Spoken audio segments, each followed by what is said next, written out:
My happiness does not depend on them doing what I want.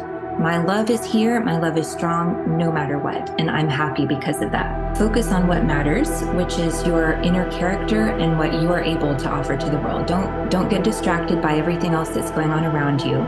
Focus on what you are able to bring to the world and your own joy and your own spirit. When I was reading that book, it blew my mind. I couldn't actually believe what I was reading. I couldn't believe it. And that's what changed my life. Welcome back to the Everyday Stoic with myself, William Mulligan. Joining me today is the co-founder of Stoic Care, author of Journal Like a Stoic and Tranquility Parenting, the great parenting book inspired by Stoic philosophy. She is a committee member of Modern Stoicism and board member of the Stoic Fellowship. Today's episode is sponsored by Huel, which is a quick, affordable and nutritiously complete food with everything that your body needs. Let's get into this talk. How did you get involved in Stoicism? Well, I might tell this when you ask me later as well, but it was kind of a crisis in my life where I was just looking around for life guidance. And I don't know, maybe like some of your listeners, I went online and one day I just went on Amazon and typed in wisdom in the search box and a few different books came up. And one of them was a book on Stoicism. I don't know if you've read it. It's A Guide to the Good Life by William Irvin. Yeah, it's a great book. That was my first book. And I mean, the rest is history, right? I read it and I got hooked, and then I just kept reading and started writing and started getting more involved in things. So that's how it happened for me. Yeah, I think my introduction was the meditations. I didn't know it was Stoicism, so I was reading this thing and I was like, this is amazing. And then I was looking for more, and then I found out what Stoicism was. I came across like William B. Irvine, Donald Robertson, Massimo, and it just like opened my eyes to not just to Stoicism. It was more that you can like develop a philosophy in your life and actually improve your life. You don't have to just sit with what's given to you. Right. Yeah. I mean, it was very similar for me. How has Stoicism helped you in your life? I mean, in every way possible. I think starting from the top, just the idea, like you were just saying, of having a life philosophy, which a lot of people don't really think about. And for me, so my kind of crisis, or I call it the shipwreck moment, like Zeno, Zeno was shipwrecked and then he came to Stoicism. So I call that the shipwreck moment. So for me, it happened when my third child was born. He was 3 months old. And so I already had a 3-year-old and a 5-year-old. And I was just like grasping at straws. I was looking for some kind of system of guidance because I knew I needed something, but I also wanted to pass it on to my kids. So it kind of came into the mix while I was already a parent. And I had been reading about parenting philosophies. I don't know if you've read any other parenting books, but it's a thing in parenting books. They say, okay, develop your parenting philosophy. But if you don't already have a life philosophy, it's like, how does your parenting philosophy fit into the rest of your life? You don't know, right? So you need to have that overarching picture first to kind of guide you in every way. So yeah, I would say that my big thing is that your philosophy starts at the top, and then every part of you fits together inside that philosophy. So you're being a parent, being a brother or a son or a sister or a daughter, or being, whatever your career is and your hobbies, all of it fits together in one package, and it all fits under that umbrella of your life philosophy. It's not as if you behave differently while you're at work, right? Versus when you're at home. And all of it informs the choices you make, as far as the big life choices, like your career or where you live, that kind of thing, as well as your everyday choices, like what to have for lunch. So it all kind of comes together. Yeah, I think you talk about core beliefs, and that's how Stoicism's helped me. Is it's just having a core belief to always fall back on. Like you kind of, if you're having a bad day or a good way, you know your direction that you're going in. And the reason your book helped me is like I knew I was a new parent, and I thought, how am I going to do this? And you kind of just put it in front and say, this thing that you've got, this philosophy for life, you can do that with your kids in a way. And I was like, oh, I've been studying Stoicism for so long. It's helped me so much. And now it's going to help my kids. I think it just gives you a lot of confidence, I think, having that core belief. But how do you go about developing a core belief? Well, I think there are different ways. For me, I'm the kind of person when I go into a store, I like to look at every single option before I make a choice. I know not everyone is that way. My husband walks into a store, picks up the first thing off the shelf and says, "This is good enough. I'll use this." So, it depends on your personality and your style. But for me, I looked into Buddhism, I looked into various strands of self help and kind of spirituality. And none of it really was speaking to me. None of it really matched what I was looking for, what I needed in my life. Whereas when I found Stoicism, it just immediately clicked. And I thought, wow, why has nobody ever told me about this before? Which is one reason why I wrote the parenting book, because I wanted to share it with other people. It's like, wow, when it helps you so much, you want to pass it on to everybody else as well.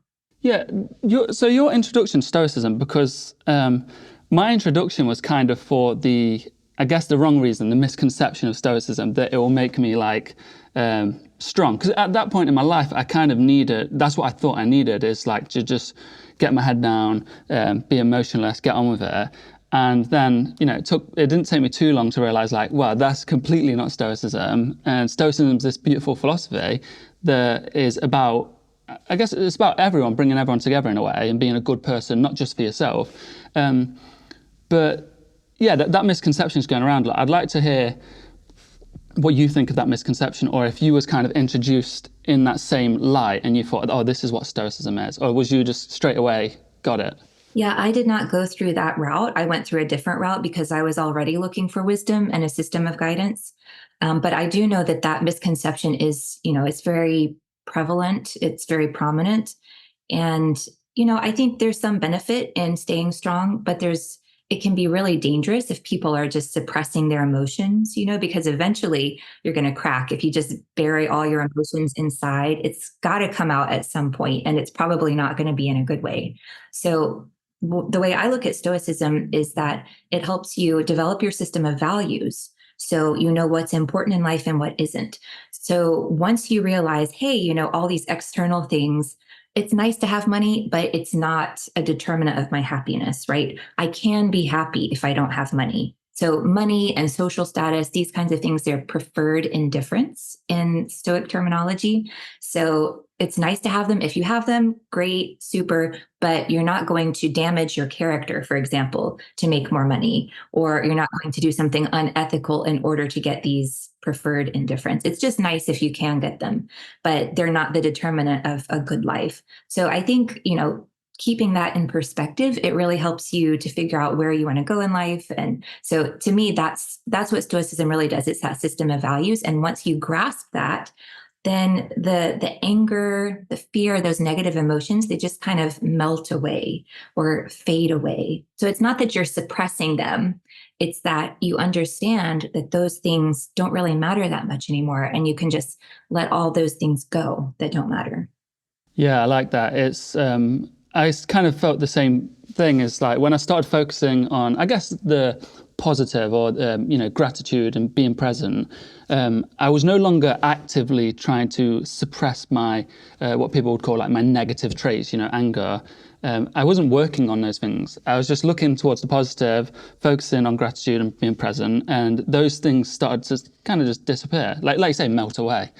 One thing I'm really interested to know, because anytime I post a video or a post about women being stoic, I'm met with a lot of criticism because people seem to think that women can't be stoic. I don't know where the myth comes from, but could you clear up that myth? Sure. Yeah. Women can be stoic. Stoicism is my guiding philosophy. And a lot of other women I know as well. I think traditionally women have had other options for life guidance. Like a lot of women today turn to yoga or other types of spirituality. So I think women have some different outlets, whereas men tend to gravitate towards philosophy or stoicism or martial arts, this kind of thing. So I think you just see a lot of men clustering in this area. And then, you get the idea that it's masculine. And of course, the history as well.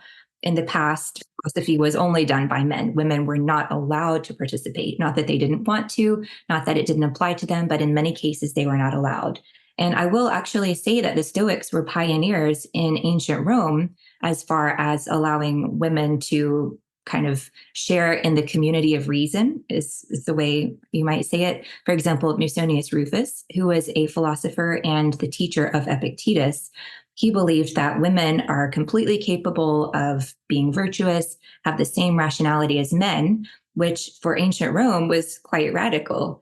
So it's kind of always been available in Stoicism, but it hasn't always been realized. Yeah, I like that. I've kind of researched it a lot because I wanted to be correct when I give this advice to people, especially around women being Stoics.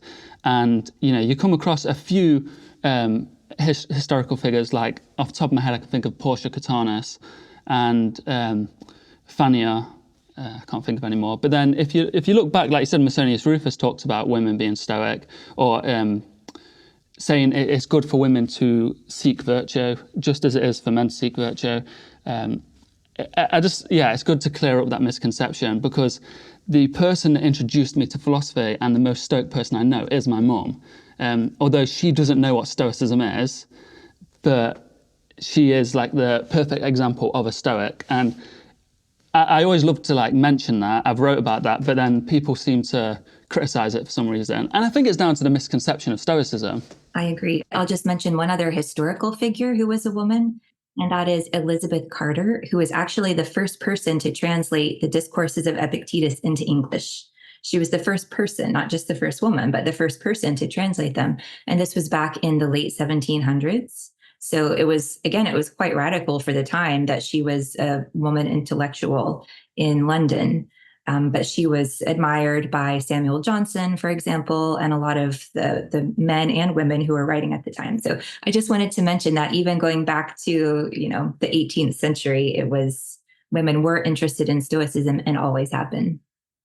Thank you for that, because I think the whole point I see from Stoicism, and I guess Zeno maybe thought this, is because he went into the public and just taught anyone, is this philosophy can help anyone. And it's absurd to reserve it for a select few and hide it from people, when the whole goal is kind of to make a better world, I suppose.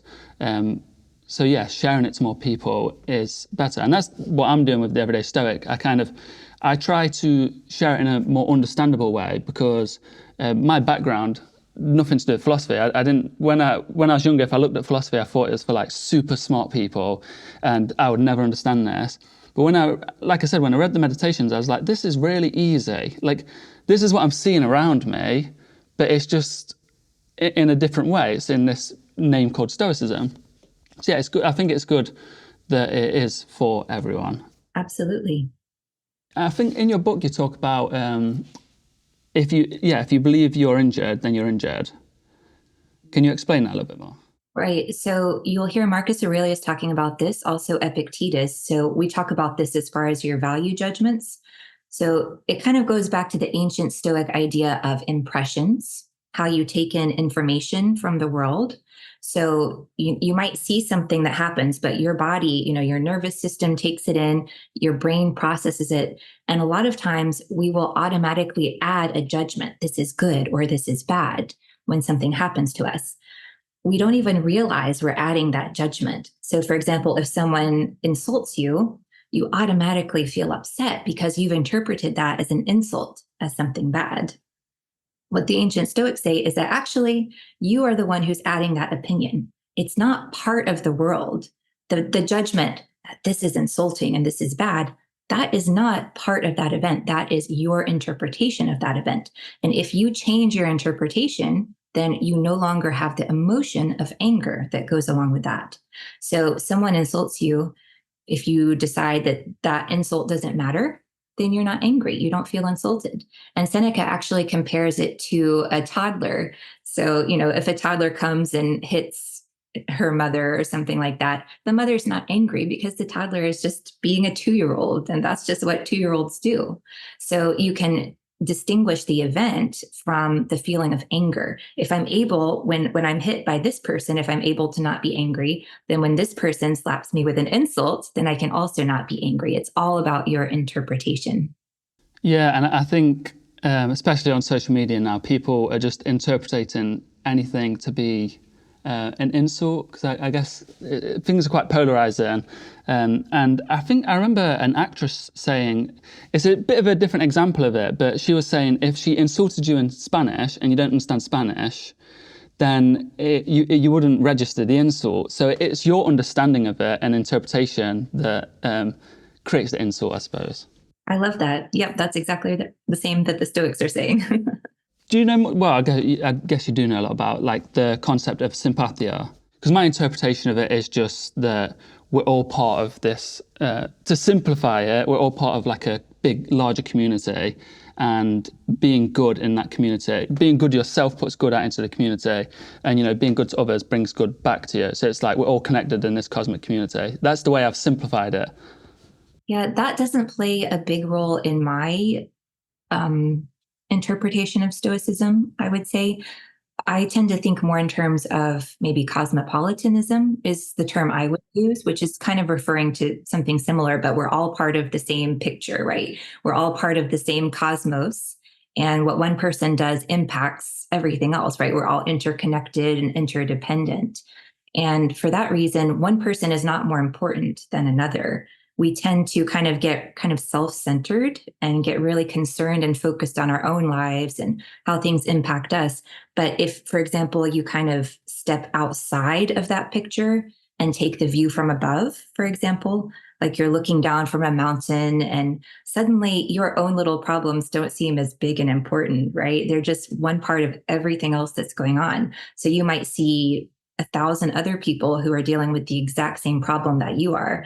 This is actually really useful for me as a parent because when my kids were little and, you know, temper tantrums were so difficult to deal with, I would have to kind of remove myself from just the anger and frustration of the situation and remember, okay, how many children are there in the world right now? How many are probably pitching a fit, a temper tantrum? Probably thousands. I'm not alone. So that would help me feel more connected to everybody else as well. Yes, that actual has really helped me, that exact concept. That you wrote about it in your book, actually. But when my daughter's crying, like I have like an impulse, like it's in public, I'm like, oh no, be quiet, be quiet. Like a while ago, I would have had that impulse, but I think understanding that idea is like, kids cry, and other parents have this exact same problem. It's just like it helped relax me. It helped me not be bothered about that. Just going like, well, it is what it is. This is happening, and I can't really do much about it. Like, I know people say you can stop a kid from crying, but sometimes it's just, especially like if you're in a shop and it's busy, it's hard to just stop the crying. So that idea has really helped me. That's awesome. And another thing that comes up a lot, at least I've had to deal with, and I think a lot of other parents as well, is the judgment of other people, like you were just mentioning. And it only gets worse, trust me. The older your child gets, you know, other people judge what you do as a parent. And it's easy to start judging yourself and being really worried about what other people are thinking about you. And this is something that Stoicism has really helped me with because you focus on what you're doing, right? You look at your options, you decide what the right thing to do is. And once you've made your decision, you can feel comfortable that, hey, I've surveyed all the options. I know I'm doing the right thing. I'm going to stick with it, no matter what other people are doing. And, you know, this applies when you're in the store with your crying child. And some people, you know, there will be some people who shoot you dirty looks.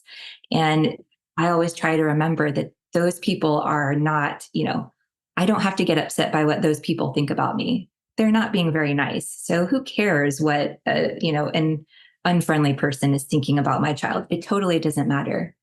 And an example from when my kids are older. So my daughter is 11 now. And obviously, there's the whole phone thing these days. Every kid wants a phone, and all of her friends have a phone. And I refuse to let her have a phone. Based on the research that I've seen about how damaging it can be for young girls to have a smartphone. So for us, we have conversations about why she's not going to have a phone until she's about 13. And it's really difficult because, yes, all the other parents have given their kids phones. And I'm sure everybody has their own reasons, right? I'm not judging them. Maybe there is a reason. One of her friends has diabetes, for example, and she needs to have a phone to be in contact with her mom at all times. from my family, this is what I believe is right. And, it's Stoicism has helped me to stay true to what I believe, even if it's not the same as what other people believe, but I think it's right for my daughter in our specific situation. So that's just another example from when a child is a little bit older.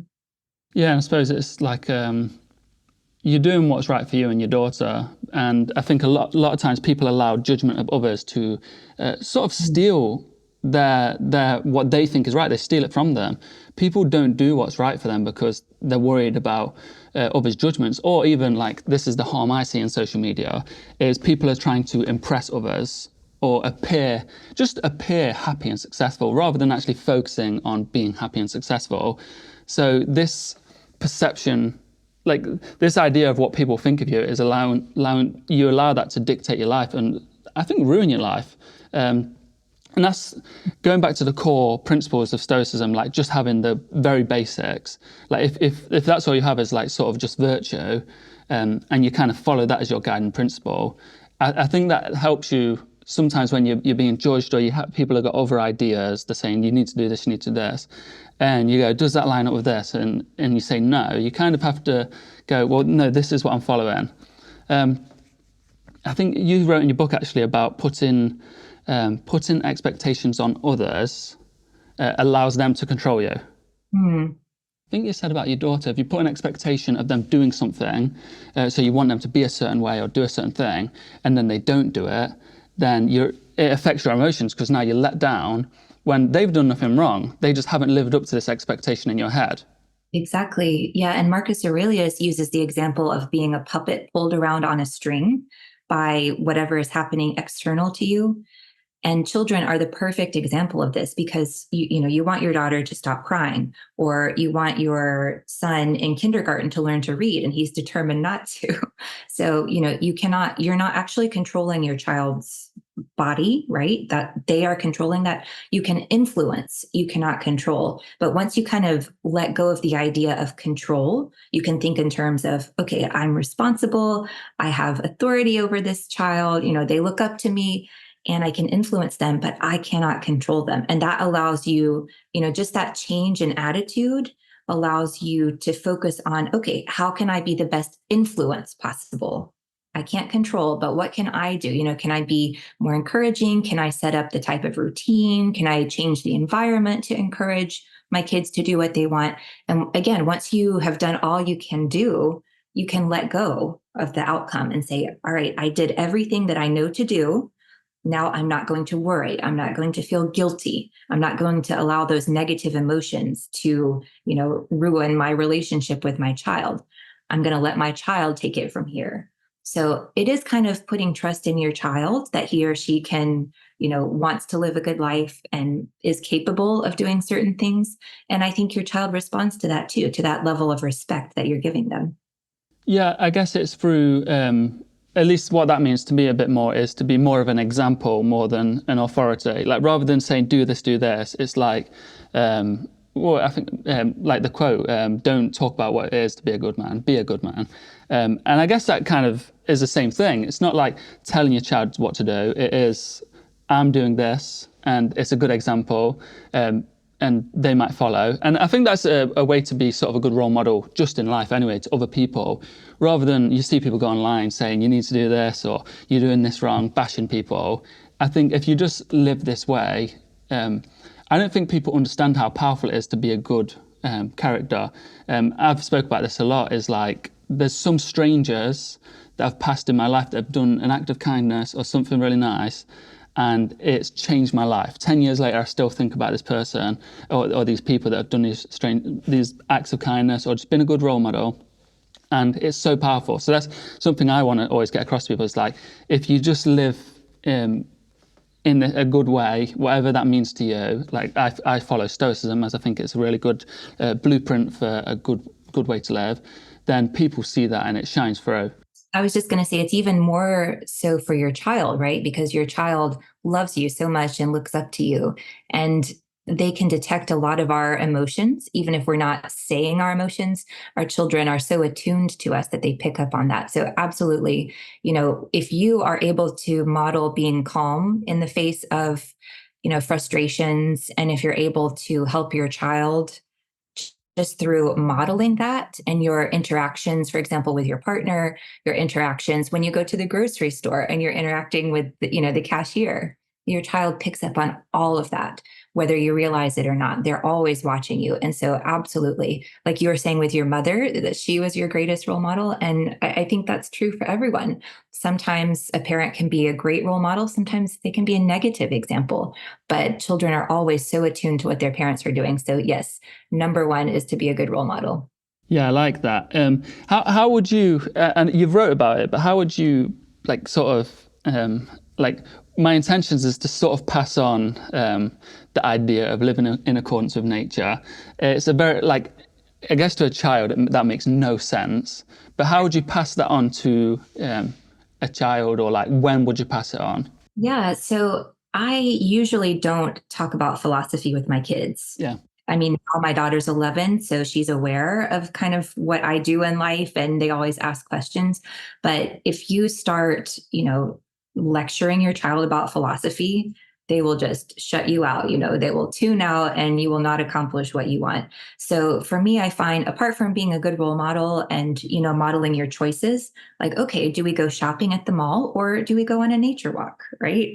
Which one of these is the more stoic choice? Which one is living in agreement with nature? And so the choices that you model your values in life will come through to your child. That on its own is very powerful. I think also what I do is look for those small teachable moments in life.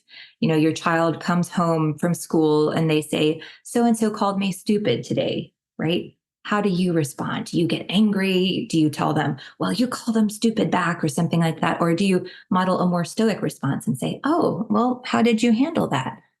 I see. Okay, well, maybe we can do it this way next time, right? And help them to understand that insult does not matter for them in the way that other children might think. So I like the teachable moments approach, but yeah, all of it together. I think it goes back to being a role model as well. You see a lot of people, like say your child being called a name at school, and the parent will say whatever, like say the advice they give to the child is ignore that. But then the parent, if they're insulted, they start acting up, going crazy.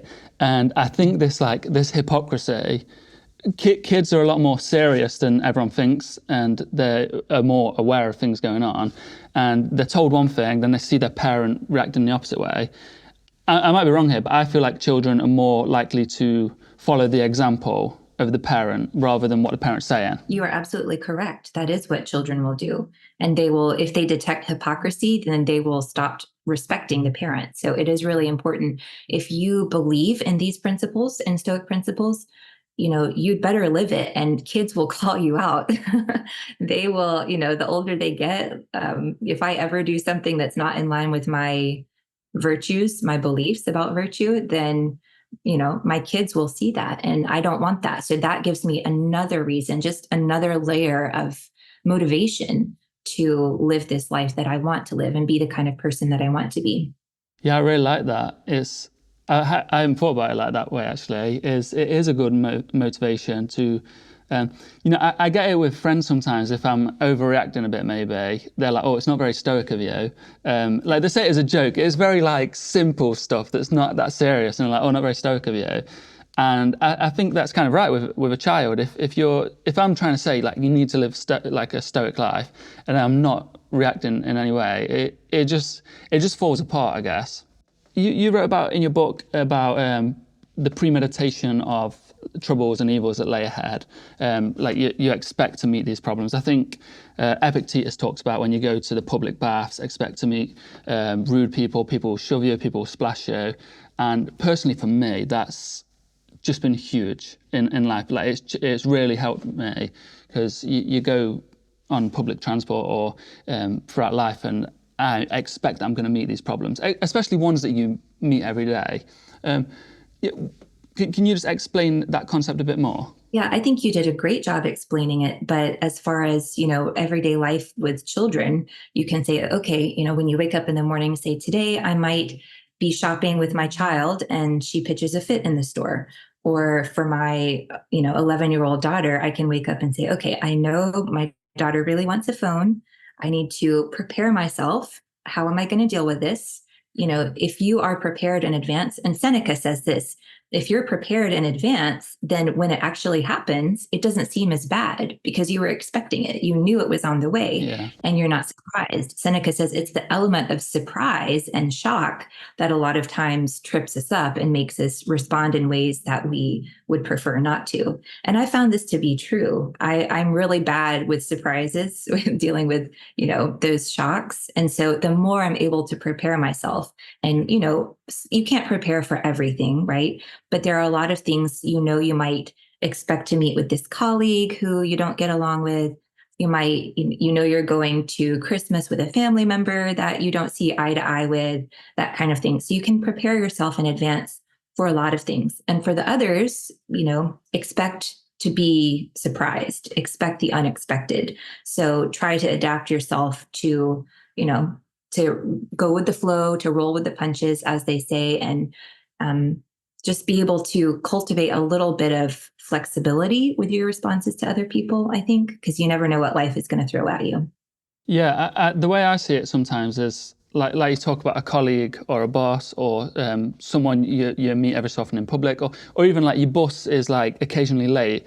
I've started to think it's really silly to not expect these things. If, say, like once a week your colleague is rude to you or annoying and you let that disturb you, eventually you should go, right, I know colleague is annoying. The way I sort of say it is like, it's a bit strange, but like, dogs bark. And this rude colleague is going to be rude. And I wouldn't go, oh, that dog's barking again. Like, I know a dog will bark. So when the colleague's rude, I go, I know this colleague's rude. And for me, it does strip, or like the surprise. I think that's it perfectly, actually. It's the surprise that really catches us off guard. You were saying about Seneca he has a way of doing things. Do you have a morning routine? I always wake up in the morning and drink my coffee and have a time to read, reflect.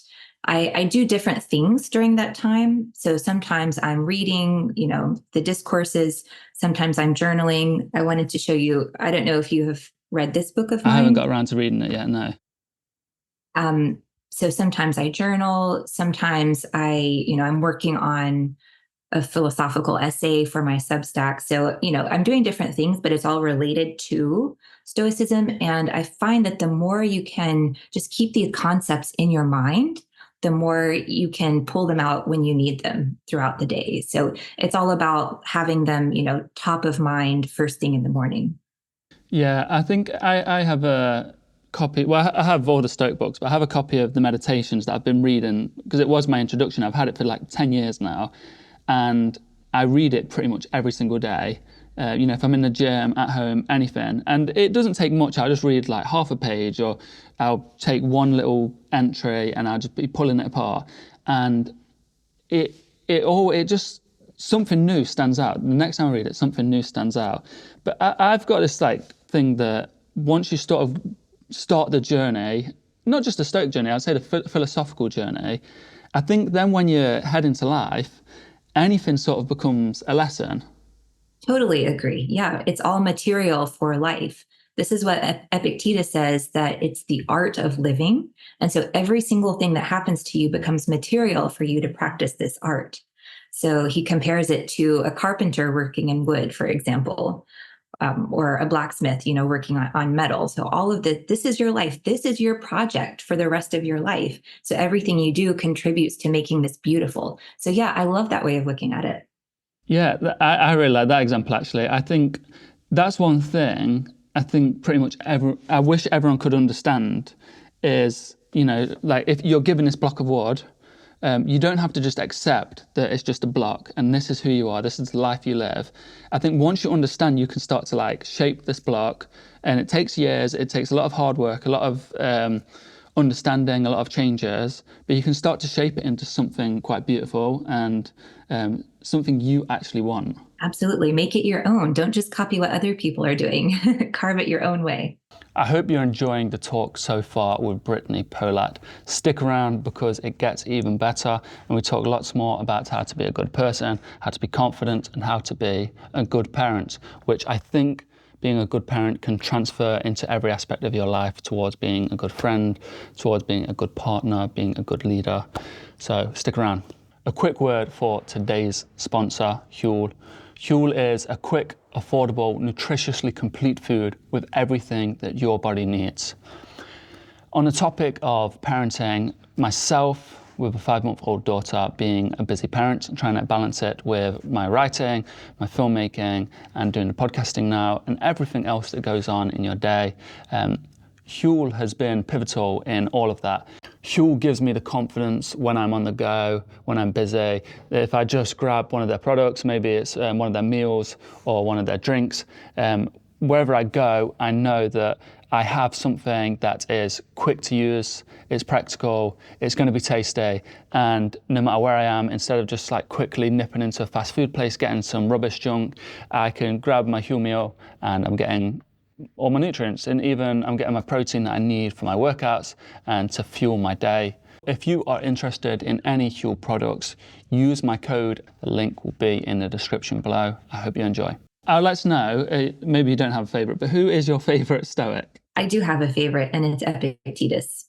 Yeah. Mine was Marcus Aurelius for years, but then when I started reading the Epictetus as much as I was reading Marcus Aurelius, and it kind of started to switch. I don't know, I think I like his thinking a bit more. It's a bit more, I think, hard to relate to, I guess, when you first read it. But why is Epictetus favorite? I mean, they all have their own styles, and they were doing totally different things, right? Marcus was writing for himself. He was not planning for anyone else to read this. So he wasn't trying to make it entertaining or anything like that. He was just writing for himself to rehearse those philosophical concepts that he had learned.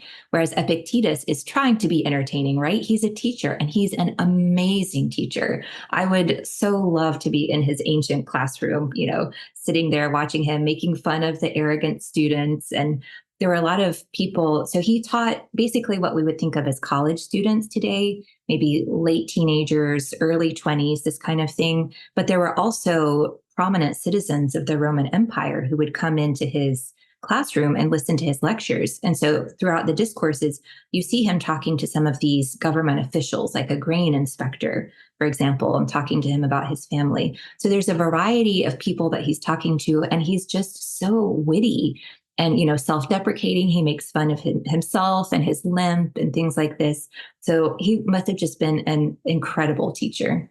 Do you think some of his teachings were for dramatic effect to his students? Like some I can think of off the top of my head is, I'm sure he talks about if you're to be, is it to be beheaded? Then why complain? I can't remember, and say, why isn't he being beheaded? And then the other is like, when you kiss your child or your wife goodnight, just remind yourself that these are mortal. Do you think they were there for dramatic effect, or do you think this is actually the character he was? I do think that he's being provocative in some ways to try to be memorable. He wants to, some people call it shock and awe. You want to get somebody's attention and then astonish them, surprise them, make them think carefully about what you're saying. So I do think there's an element of drama that he has added. But at the core, those teachings are true. So when he says, while you're kissing your child or your wife goodnight, say, I might not see you again. I think that the core of that idea is true. And while I would never recommend actually saying that out loud to somebody that you love, I do think as an internal practice, that is extremely valuable. It took me a while to get into that. I think that's the hardest one. I think thinking about your own death is one thing. It's easier to accept than thinking about the death of your loved ones. And especially, of course, when you have a child, it's just a totally different level of acceptance that's required. And it took me at least a year or two after I learned about Stoicism to be able to even think about that for my children. But once I had reached that stage where I was ready for it, it became a really invaluable practice. So I would recommend that you do internalize it, maybe not talk about it with other people though, so just use good judgment about that. Yeah, so that's something that's helped me loads, specifically Epictetus' teachings on death in a way. Me and my partner, we made like a death box, and you're kind of planning for your death, but it's such a weird switch. When I was younger, I was so afraid of death. Like I couldn't sleep at night because I was so afraid, like, what if I don't wake up? What? And then I kind of just got over it by thinking I wouldn't know. like if I died, I wouldn't know. That helped me when I was younger. But then I learned about the Stoics and like specifically memento mori. The concept seemed very cool to me when I was a bit younger. So I kind of kept going down that, and it's helped me loads. And I think sometimes with like teaching, say kissing your child or partner, good, like reminding yourself that they're mortal, it's very extreme. So like this is how it's helped me. And one about it, if you're being, I think it's being beheaded. I can't remember that quote. But, it's the most extreme case you'll ever meet. And he talks about like you can chain up my legs, chain up my arms, but you'll never like chain up my will. And 99% of people will never be in situations like that, the very peak. So I think if the way I look at it goes like, there's a guy that lived like this. I'm like down here at a different level. I can live by the concept and the principles that he's teaching in my life. So I can remind myself, if something breaks, nothing's like, I can't guarantee something won't break. So when something does break, I'm like, it's like the teacup, the beautiful teacup. Remind yourself that teacup could break. And when it breaks, you go, well, I always knew it could have broke. And it kind of strips the power away. Right. And you have to remember too that during the time when Epictetus was saying all this in the Roman Empire, life was a lot more dangerous than it is for us now. There was a real danger that a tyrannical Roman emperor would imprison you and behead you, or that your wife and child would die. The infant mortality rate, of course, was terrible. And even Marcus Aurelius, the Roman emperor, he lost the majority of his children. I think something like 13 children, something like that. And, he had the best medical care available. So it was truly a more dangerous time. So I think that should make us, number one, pause and be grateful for what we have today. But also, kind of like you were saying, this is a philosophy that was made for really dire times. So if it was able to help a slave and a Roman emperor with all of their massive problems, which I fortunately don't have today, then I can handle it, right? A child's temper tantrum or, a bad colleague or whatever it is, I can handle this. It's made to deal with tyrannical emperors. So to me, it makes me feel good that my philosophy, even if I'm not called on in those situations, that it can handle it if necessary. Yeah, I like that. It like instills a bit of confidence in you. Something I've actually never thought about that is Epictetus is, I think like you're saying, he's saying these things at a time when you can get in a lot of trouble for saying these things. You can be exiled, you can be killed. And he's saying it to a public crowd. Like it's kind of, it takes a lot of guts, I suppose. I've never thought about it that way. He's going out and kind of going against what he's supposed to be doing. In a way, yes. And philosophers were actually exiled frequently in the Roman Empire. So Musonius Rufus, the teacher of Epictetus, he was exiled. Seneca was exiled. Seneca was forced to commit suicide by Nero. So obviously, yes, these are very real threats. And, Epictetus is kind of sticking his neck out a bit, so to speak, for some of these. But I think it makes it all the more meaningful, that he was able to do this. Yeah. So going off I suppose, the misunderstanding of Stoicism, one thing, I think it's in Marcus Aurelius, he talks about kindness being invincible. And, when I first learned about Stoicism, that doesn't come into my head. And a lot of I've posted things like that and people are like saying like, this isn't Stoicism. Could you just expand on this concept of kindness or kindness being invincible? Yeah, sure. Well, I'll talk about some of the other positive emotions as well. So, a lot of times we think about Stoicism as just getting rid of the negative emotions. But in fact, what the Stoics were advocating, kind of like you mentioned earlier, was that we feel these positive emotions. So joy, for example, they advocated joy and goodwill and cheerfulness. And I know a lot of maybe some of your audience might be surprised to hear that, but it's more about the destination. It's not so much what we're getting rid of, the baggage that we're getting rid of. That's important too, but it's also where are we headed? The goal is not to be emotionless. So Epictetus says, I don't want to be unfeeling like a statue. That's not humanity, right? So the Stoics acknowledge that emotions are part of human life, but what we want to do is correct our values so that we're getting rid of those ungainly emotions that pull us down. And we have emotions that will lift us up to realize our full potential for rationality and sociability. So the Stoics saw rationality and sociability as fitting together two strands of human nature. So we are made as social creatures. We're made to get along with other people, kind of like we were talking about earlier. And so part of the positive emotions that we're feeling are cherishing others. This is actually a word that they used in Greek, is cherishing and welcoming and goodwill towards others. So very, very strong positive emotions, just feeling joyful about your life and what's in it and the people around you. Yeah, I think that takes a lot of strength to do these things, especially if you're prone to a negative way of thinking. Or, I think the way I see it is being vulnerable enough to welcome other people and be sociable. It makes you vulnerable, and I think it takes a lot of strength to do these kind of things. Right. And this is something I've thought about a lot. So a lot of people see a conflict between having affection for other people, but also not allowing other people to control your happiness. There's kind of the idea that if you love somebody, then you'll be upset if they go away, or you'll be upset if they pass away, or something like that. So a lot of people see a contradiction or paradox between loving others and also being independent, being happy in yourself. So it is a little bit nuanced, but it is possible to do this. You love other people, but your happiness does not depend on other people. So, I think we can see this most clearly with a child. And the ancient Stoics did say that, the ultimate loving relationship is the parent-child relationship. But then you can also extend the same thing to other people, to your partner, your romantic partner, other family members, friends, neighbors, and kind of extend it outward. But the paradigmatic relationship is between parent and child. So you're going to love your child no matter what they do, right? Whether they're crying, whether they're difficult, you still love them. What's the challenge for a parent is to say, even if my child doesn't do something that I want, I'm still going to love them. My happiness does not depend on them doing what I want. My love is here. My love is strong no matter what. And I'm happy because of that. So it's a little bit, paradoxical, but I think that's what the Stoics are talking about.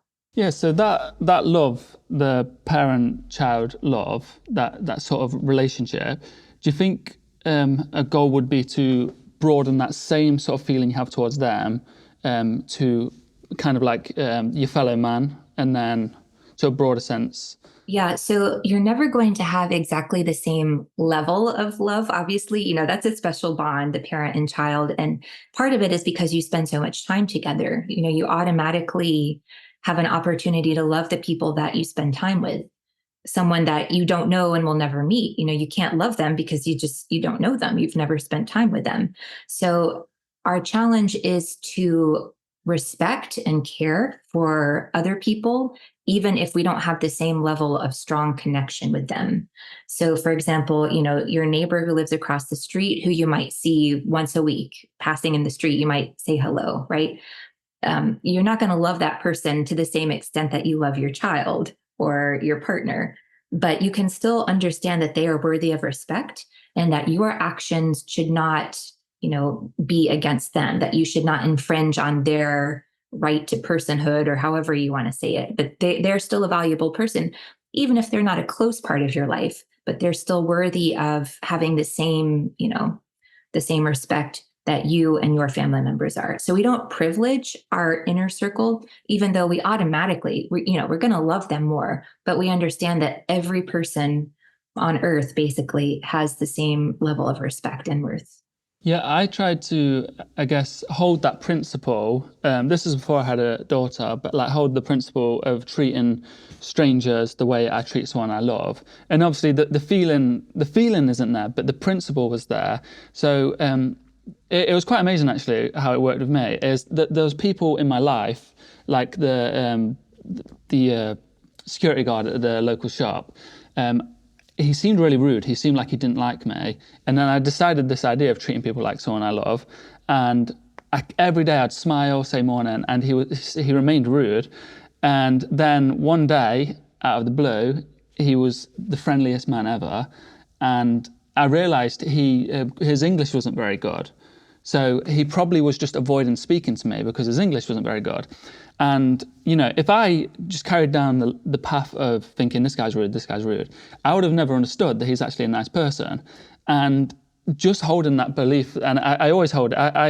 I've come with like a concept of being like extreme kindness in a way, and extreme understanding of people might be rude, and that's something I hold now. If that person's rude to me, maybe it's because they can't speak English, so they don't know how to communicate in the way that I understand. And just holding the principle of treating people like someone I love, that's helped. Like it's changed my life, and it's helped me be more confident because I'm no longer as intimidated by things. I'm more looking from a perspective of I can be nice to these people. Yeah, that's an amazing example. And again, I think that's a perfect illustration of how your happiness comes from within, right? Because you are bringing that kindness to that person. You're not dependent on the security guard to be kind to you, to be happy. It's coming from within you. So I think that's what this self-sufficiency in Stoicism is talking about. You're a nice person regardless of whatever the other people are doing. And in the example that you just discussed, you are able to bring out kindness in someone else too. And I think that's what usually happens. Most people are nice and they want the opportunity to be nice. And a lot of times in our world today, it's so fast paced and we cross paths with so many people. We don't have time to really give them that consideration, but almost everybody is longing for that kind of connection and kindness. So I think it's awesome that you were able to bring that out of that person. And that also reminded me that Epictetus says we shouldn't judge people hastily. We don't know what's going on in their lives. We don't know their reasons for doing what they do most of the time. Maybe in some rare circumstances, we do know exactly what their reasons are. But most of the time, we don't know what their reasons are for doing something. So try not to judge unless you really have to. Yeah, I think the idea of not understanding why someone does something, I always give the example of if you cut someone off in traffic, you would give yourself an excuse saying, I'm in a rush, I've got something really important. But if someone else does it, you don't give them any of those excuses and you say, this is a rude person. So I think just expanding that, like understanding that other people have their own unique lives, their own struggles. And if that person's rude, it could be a one-off in their life because they're having the worst day ever and they're acting out of character. Yeah, totally agree. You talk about, this is something that really interested me, is, might be misquoting, but you talk about that an overactive mind can be a good thing, whereas people see it as a negative thing. You can kind of switch it and turn it into a positive thing. Yeah, this has been my experience because I'm classic over analytical mind. And I've always thought it would be difficult for me to overcome that and find inner peace. So what I was able to do and what Stoicism allowed me to do was, since my mind is active, I'm able to kind of use that as my monitor to say, oh, let's look at that from a different perspective. So if somebody says something that I don't like, for example, that old me might have found rude, Stoic me can say, okay, hang on a minute, let's back that up and let's reframe that. Do I need to be angry by what this person said? Oh, wait, no, I don't. So having that active mind, I think a lot of times it can be a drawback, but you can learn to make it your friend. So I think part of being a Stoic is working with the gifts that you have and working with the personality that you were born with. I don't think we can really change our personality. I think we can change our character. So, our values, that kind of thing, we can modify. But just, whether you're introverted or extroverted, or whether you love hanging out with people or whether you prefer books, this kind of thing, I think that's a little bit harder to change. So knowing what your resources are, what your inner gifts are, and working with your gifts and trying not to, work against yourself, but work with what you have. I like that, yeah. Because I guess for the example of, like you said, introverted or extroverted, I think a lot of people see being an introvert as a negative. So you're kind of pushing away from that. And that's actually something I was doing, is kind of pushing away from that. And I guess you're pushing away from who you are, which I feel like would cause like turmoil. Absolutely. It's also, it's difficult to remember this, but it's also a cultural preference. So Western cultures, we are very extroverted, right? Just the culture itself, we value gregariousness and, being the party animal and that kind of thing. Whereas Eastern cultures, like in Asia and a lot of other traditional cultures, like indigenous cultures around the world, the culture itself values more of the introverted traits and more of the quiet wisdom, that kind of thing. So if you look at personality surveys from Europe versus Asia, you'll see in Europe, where being extroverted is valued, people tend to identify themselves as extroverted, and traits, they say that they have extroverted traits. Whereas in Asia, where those introverted traits are more valued, people are more likely to say that they're introverted. So people can tell what their culture values. And, we don't really think about that very often, but it's true. Western culture just happens to value this. Maybe that wouldn't be true if you were born somewhere else. So remembering that helps me to remember, hey, it's not just me. Maybe it's just a mismatch. I happen to be introverted in an extroverted culture, but it doesn't necessarily mean it's not good or bad. It just is. Yeah, I really like that. I've never heard that idea before, that concept. And that makes sense to me, especially in Western culture with social media. It's like the more extroverted you can be, or not just extroverted, like the more you can express yourself, get out there, it's rewarded now. So you see a lot of people striving for that. And I guess a lot of it will go against people's actual personality, like they're pushing for something that they're not. But I think that understanding will give a lot of people that feel like introverts, I guess, it will give them more confidence in themselves. Right.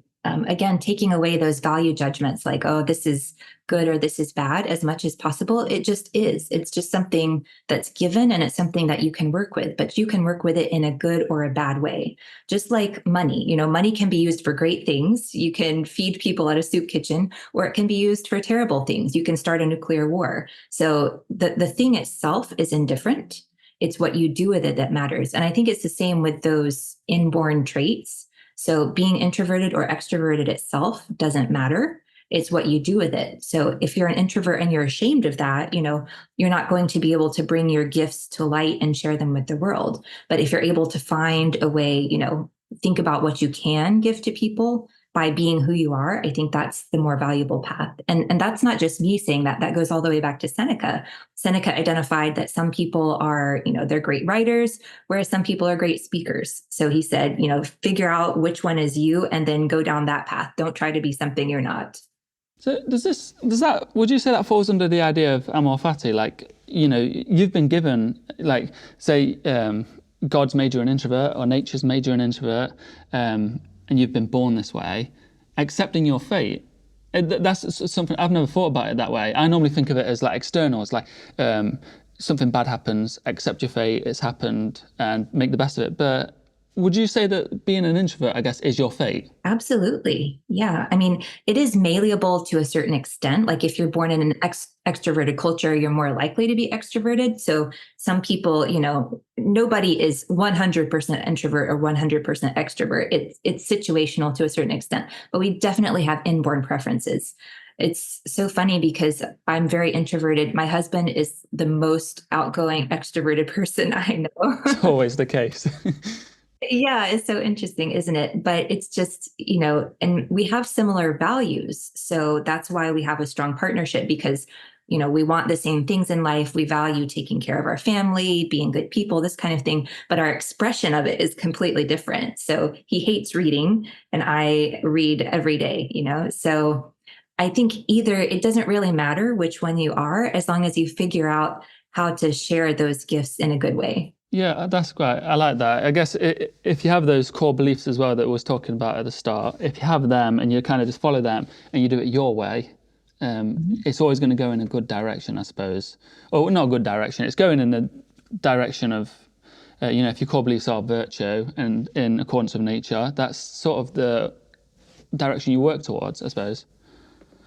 I remember reading something online. I think you're the perfect person to talk to this about is, or maybe someone was explaining it in a video, is when, kids leave grubby handprints. I don't know if you've ever heard this or read this. Kids leave grubby handprints on the window. This person was saying, you need to cherish that, because I know you'll be getting mad at it and you'll hate it, but one day your kids won't be leaving grubby handprints on stuff, and you'll think, I wish they were kids again, pressing hands. Now they're grown up, they've left home. And I love that concept. That's really changed my life. Not just for kids. Like I think about people when some, I know some people that are a bit too enthusiastic for me, a bit too much energy. And sometimes it used to annoy me, but now I'm like, if they stopped being enthusiastic, if they stopped being this way, I would feel so sad. So now I kind of accept all these things. Yeah, I think in the context of children, it is particularly interesting because as your kids get older, your daughter's only 5 months. So you might be able to see some of her personality, but you'll see it even more as she gets older. And my kids they all take after my husband. They're very energetic, outgoing, like kind of crazy. So there have definitely been times when I have to remind myself to just be thankful that they are who they are, while doing my best to contain their energy in productive ways, right? But sometimes I just think, oh, why couldn't I have gotten one quiet, calm child? Why did all three of them have to be high energy? But, you just have to be thankful that they are who they are and that you've brought forth life into the world. Life is precious and valuable. And yes, your kids do grow and change, and you want to appreciate every stage that they go through. So, yeah, I would say just try to enjoy your child for who they are, whoever they are, just enjoy that. Yeah, I really like that. I think about that for everything is like, if things happen, things are the way they are, and you can't change it, then you sort of just love it for what it is, you accept it, make the most of it. And I think that can take off so much stress from people. Absolutely. I think today we kind of have this idea that we have more control over our lives than we actually do. As humanity, we have mastered nature in a lot of ways. We've eliminated sicknesses in some ways. And, we have so much more control over our day-to-day lives than people in the past did, in the prehistoric past, or even in the recent past. So we kind of have this illusion of control, but actually we still don't control almost everything around us. There are very few things that we do actually control. Pretty much our own thoughts and attitudes. That's the only thing we have 100% control over. So I think stepping back and remembering that, and just like you just said, enjoying things for whatever they are, that amor fati, accepting things. I think we've kind of lost that ability in our culture today. And that's something that we can bring back through Stoicism. Yeah, I think I'm mixing up now if it's Epictetus or Marcus Aurelius talking about you being an actor in a play. Yeah, Epictetus mentions that. Okay, yeah, and it's saying your role is just to play the character that you've been given to the best of your ability. And I think that falls into like whatever's happening in your life, you play it to the best of your ability. You make the most of it because, the obvious reason to do that is something happens, it's happened, you can make the worst of it or make the most of it. It's still not going to change what happened. But going forward from that point, your life will be better. Yeah, absolutely. There's I'm not sure if you're familiar with Viktor Frankl. Yeah. Do you know Viktor? Yeah, I love his book. So he talks about in that last space, even if you are in a concentration camp, the absolute worst case scenario, pretty much that could ever be, you still have that one little space left where you can choose to remain true to yourself, to remain happy, to remain, engaged in life. And that's what he chose in that last little space. You can't control anything else that happens to you, but that is what you can always control. And so I think, again, we can be inspired by Frankl's example. Hopefully, we will never have to go through that kind of thing. But even in our everyday lives with our little annoyances and our petty grievances that we have to worry about, we can apply that same principle. Yeah, I recommend that book to everyone. It's truly life-changing. And I think he calls it he says it's the last of the human freedoms, is that space to choose one's own way in any given set of circumstances. And I think, it's like all the Stoics, it's like the Stoics as well, like Marcus Aurelius, like you were saying, their lives were so extreme, so different to ours in ways we can't comprehend. But I think that transfers so much to our lives. Like with Viktor Frankl, just his mindset, like when I was reading that book, it blew my mind. I couldn't actually believe what I was reading. I couldn't believe it. And the way he writes it's incredible. And that's what changed my life so much, was just thinking he's in this awful situation, but the way he's thinking is beautiful. And I adapted it into my life fully, and that's changed my life. And I recommend that book to everyone. Yeah, it is a life-changing book. And that's exactly what Epictetus is saying. That is the Stoic concept of focusing on what you can control. But I think Frankl kind of updates it and modernizes us and puts it in more of a context that we can relate to. So I think they go really well together. Yeah, something you write about a lot is, and I want to get a better understanding of it actually, especially from your perspective, is thinking clearly. It comes up a lot in your book, like clear thinking, thinking clearly. Can you explain that a bit more? Right. So when we're talking about developing a philosophy for life, part of what we're trying to do is see the truth. I think, there's a question. I actually opened my book Journal Like a Stoic with a quote from Epictetus. And so I asked the question, would you rather be happy and deceived, or would you rather know the truth and have to deal with something uncomfortable? So I think for anybody who wants to know the truth, then we need to try to think as clearly about everything as possible. So Stoicism is not just about, making ourselves happy, feeling these positive emotions. It's about living a meaningful life, living a good and true life. So part of what the Stoics are doing is looking for truth in the world. And some of the techniques that we've already discussed today, like the value judgments, stripping away those false opinions of value judgments, that really is getting back to that idea of truth, looking to be as objective as possible about the world, getting outside of our own, small, petty frame of reference, our own point of view, and seeing things as objectively as possible. Now, is true objectivity ever truly possible? Maybe not, but we can get as close as we can. Yeah, I like that. That's something I've been focusing on a lot is truth. Like you can see it a lot, especially in Marcus Aurelius's writings, is sort of like, he's basically saying seek truth. At least from my perspective, he's saying like seek the truth. And I think that plays a huge role, especially today when you've got people arguing over like preferences or beliefs, and they're just arguing just for the sake of coming out on top. People just want to win the argument. And I feel like the Stoics are just saying like, just seek the truth. Perhaps you're wrong. Perhaps the person's right. We don't know. But if we go into this argument or we go into life, just seeking the truth rather than trying to seek one up on someone or trying to win. Basically, seeking the truth is a positive. Exactly. And it all goes back to Socrates, the founder of Western philosophy, because Socrates was somebody who would ask questions. Socrates didn't go around preaching a certain point of view. He just tried to pick apart other people's certainties that they knew what they were talking about. So he would go and ask, these famous dialogues that Plato wrote down, and he would just pick apart people's views until they realized that they didn't actually know what they were talking about. But at the same time, Socrates wasn't saying, hey, I know what I'm talking about too. His point was that none of us know what we're talking about, right? So we need to constantly be looking. And I think we've really come far away from that Socratic model these days, but that is the goal of philosophy, is to keep asking questions and keep digging and keep inquiring and not feel like we know the truth ourselves.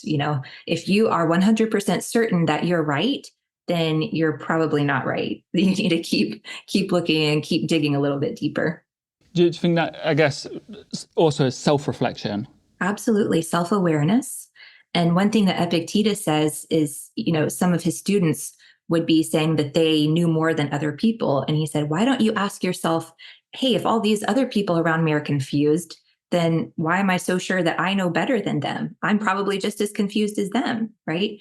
And so this is another reason why I love Epictetus, just like we were talking about earlier, because he is constantly saying that you should ask yourself questions, that you should inquire of your own impressions and, really make sure that your own thoughts are accurate. Stop judging other people until you have done some inquiry into your own mind. So I think this is something, obviously not many people these days are willing to do it. But I think if we do seek the truth, if we want to live a good life, then that's where we need to start. Yeah, something about, because I've, like with Stoicism, I think people always expect me to just stick to Stoicism, or I sometimes get comments saying like, oh, why don't you look at Taoism or Buddhism? And I do, because I think it comes on the same thing as like, maybe the Stoics were wrong about certain stuff. Like they wrote, this is thousands of years ago. Life has changed, society's changed so much. They can't have got everything right.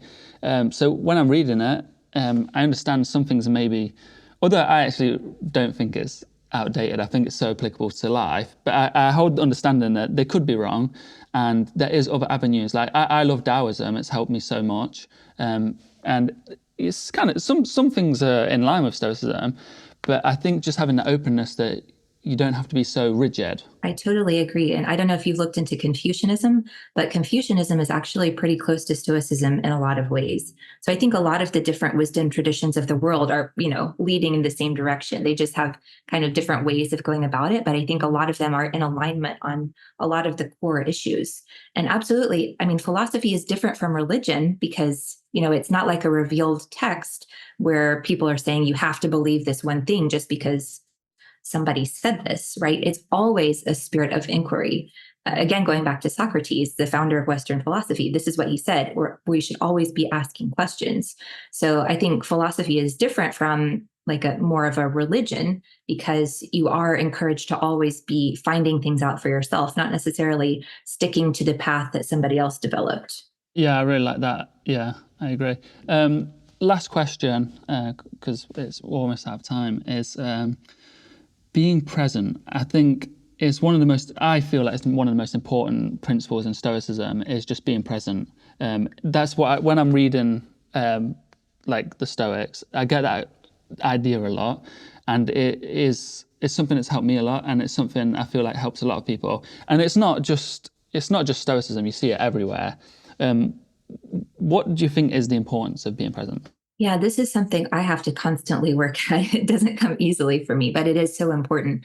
So again, it goes back to the idea of amor fati and joy in whatever is around you at this moment, even if it's not necessarily what you would have planned for yourself. If you could choose anything, it is what your life is. And, take joy in what's around you. So if you're sitting and drinking a cup of tea, then enjoy that cup of tea.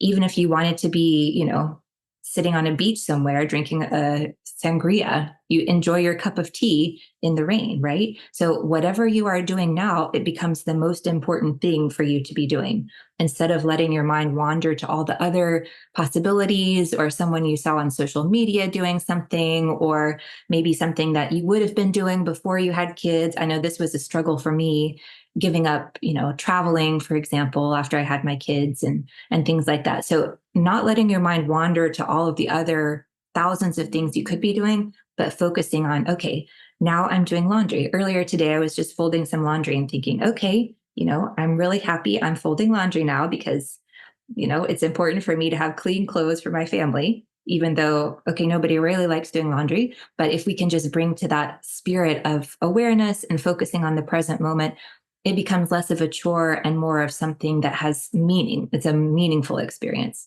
So I think it all ties together in just appreciating the present moment. Yeah, I like the idea of laundry because I had a similar experience with gardening, and I think it comes down to destination addiction, where it's like we're always trying to just get something finished so we can get somewhere else. And my experience with gardening, this is like a while ago, I was doing some gardening, and I was just trying to be present, do the gardening, and someone offered help, saying like, "Oh, I'll do it. We can quickly get it out of the way, then we can do this." And I just said, like, I was like, "Oh, thank you," but I would just carry on because at that moment I was like, why am I trying to get rid of this experience so I can move to a different experience? And when I'm in that experience, I'm just going to do the same, like move on to the next one.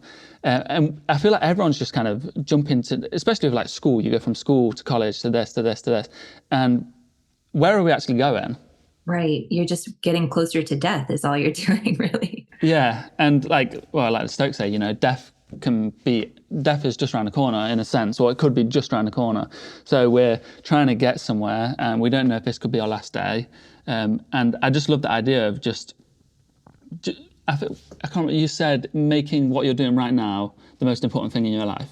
Yeah. And it goes back to the art of living, right? You're an artist, whatever you're doing now, you're carving your life. This is your life. It's not something else. Your life is not over there. It's not in the past or the future. Your life is right now. So whatever you're doing in the present moment, that is you.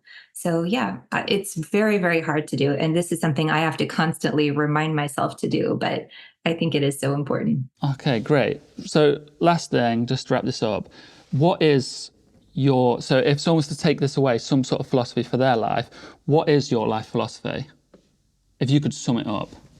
Focus on what matters, which is your inner character and what you are able to offer to the world. Don't get distracted by everything else that's going on around you. Focus on what you are able to bring to the world and your own joy and your own spirit.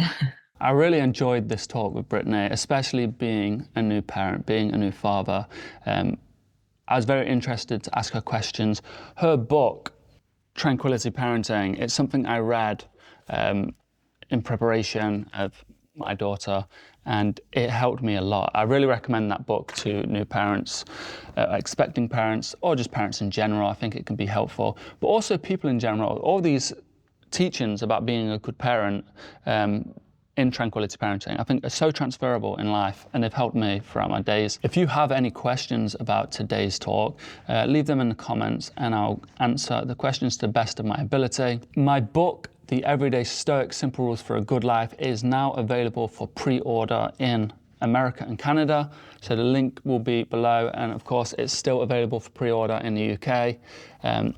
I know many of you are already ordering it, so thank you very much. But I know it will be very helpful to some of you. It really explains Stoic philosophy in a practical sense, how it's influenced my life over the decade of using Stoicism, practicing Stoicism. I've done it in a way that I think is understandable, and I give real life examples in my life when instances that have been very difficult for me, situations where people have tried to mug me, any kind of situation. It's helped me become a better person, and I know if you read this book, it'll be so transferable to your life. Thank you and have a wonderful day. I do. I think sometimes going through really hard things does a couple things for us. I think it really makes us appreciate the good times. Suddenly, the everyday things that maybe you get to enjoy, a 10-minute walk outside, feels so much better when you've gone through something really bad. Like we know a cold lemonade tastes better after you've mowed the lawn on a hot sunny day than if you